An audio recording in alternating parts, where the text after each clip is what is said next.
In this video, I'll be showing you how to replace the battery on the iPhone 16. First thing we want to do is take out the two pentalobe screws with a pentalobe screwdriver. Next, we'll need to use our heat gun to blow some air around because there's a strong glue holding the back glass down. So we're just going to heat around gradually, making sure we don't leave the heat gun on one spot. Feel it's hot enough. We want to apply some alcohol. This will also help soften the adhesive. If you're looking to get a cheap heat gun like the one I used, these ones go for around $10. And now we use our suction cup and gently try to lift.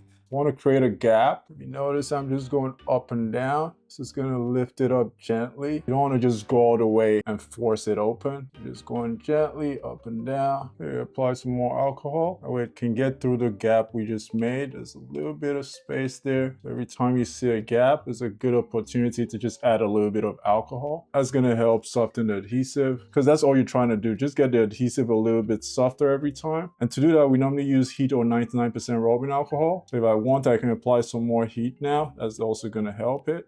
Keep going up and down gently. Heat a little bit more. If this is your first time trying to do a repair like this, it can be pretty cheap to repair. You don't have to spend money on really expensive tools. You just have to get the right tools. You can see it's getting open gradually. So now we have a gap. We want to insert our guitar pick. Keep applying alcohol. Make sure we don't force it. That way you don't end up cracking the glass. Apply more heat. Okay, make sure you're patient with this. You don't want to rush this because you can end up cracking the glass. I know you see YouTube videos where people open the glass pretty quickly. In reality, it's never always like that. It takes a lot of time and patience. If you rush this process, especially as a first timer, you're going to definitely end up cracking the glass. And you see, I'm not just going all the way through. I'm always going up and down. That way, gradually, we're just lifting it up. And we're not applying too much pressure to the glass. So heat and alcohol are your friends when it comes to dealing with adhesive. Okay, now we're close to the top. I like to stop here, then go to the other side and do the same thing. Apply some alcohol, blow some heat. A realistic time for first timer to do a repair like this should probably take you like an hour or 2 hours. All depends. In a video like this, it might look like it's pretty quick. I have a lot of experience with this, so it'll look a lot easier watching me do it. But when you get to do it, not saying it's hard, but because it's your first time, you're always going to have that feeling of fear that you end up damaging it.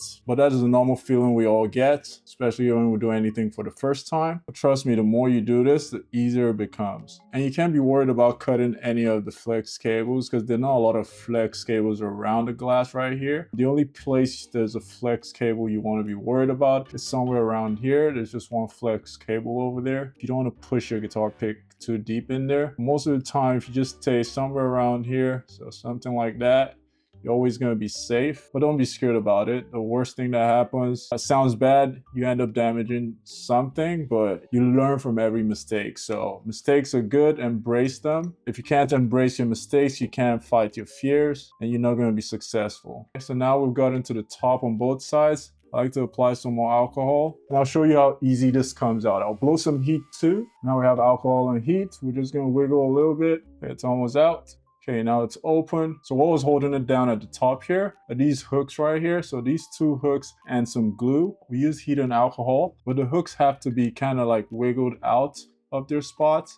That's why we're wiggling, and you're gonna kind of adjust. You get a hang of it once you get used to it. But that was the main reason we had to use that method. So now we have the back glass open. First thing we want to do once we open the phone is disconnect the battery. And we can see right here, this is the shield holding the battery's flex cable. It's also holding the wireless charger flex cable, which is connected to the back glass. So we want to take these screws out. We'll be using a tri-point screwdriver. These are more professional tools I use. The whole set is about $20. They're a really good set. You buy them, you're not gonna regret having them because they're gonna last you a while and they do the job pretty good. Okay, we'll take the plate out.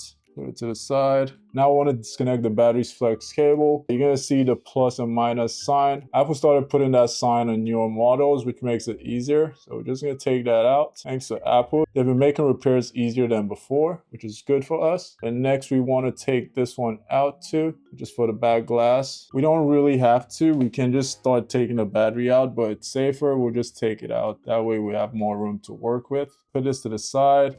Now this is the fun part we like with this newer models. Apple put some tabs where we need a 9-volt battery, and these alligator clips, just connect these to the 9-volt battery. We want to connect the alligator clips, the black one to this ground screw over here, and the red one's going to go to this tab right here. So we're just going to lift the tab a little bit, then connect the ground. These are called alligator clips, by the way, in case you're looking to get them, and connect the red one to this tab. Now we have to leave it for about 90 seconds. So we'll come back in 90 seconds. And now it's about 90 seconds. Disconnect the alligator clips. And at this point, the battery should fall off easy. I'm just going to use this pry tool to lift it gently. You see that? Ready out. It makes battery replacement a lot easier, right? Thanks to Apple for making this really easy. You guys can do this by yourself easily. Okay, now we'll grab our replacement battery and we'll just put it back on. It should come with their own adhesives. Connect the battery flex cable. This is how I like to do it. That way we know the battery is aligned properly before we press it down. Yeah, it's not going to fall off. It's there stuck, which is good. Disconnect the battery before we put the back glass on. Connect the back glass flex cable, which is for the wireless charging coil and flashlight. After that's connected, we want to connect the battery. There's a hook right there. It's the hook in. Remember, you can always put new adhesive on to seal it properly. I don't normally put adhesive on mine just because once it's open, I don't trust it's ever going to be water resistant anymore. I know people like to put it on because they're worried about dust getting in. And to close the phone, I like to start from the top. Once those are down, I'll go to the bottom, and now I'll go middle. Never forget to put back the 2 pentalobe screws. Pretty easy, right? Now go try this yourself and let me know in the comments how it goes. If you'd like to see more videos like this, check the video on the right. And for a repair playlist, check the playlist on the left. Thanks for watching, and I'll see you in the next one.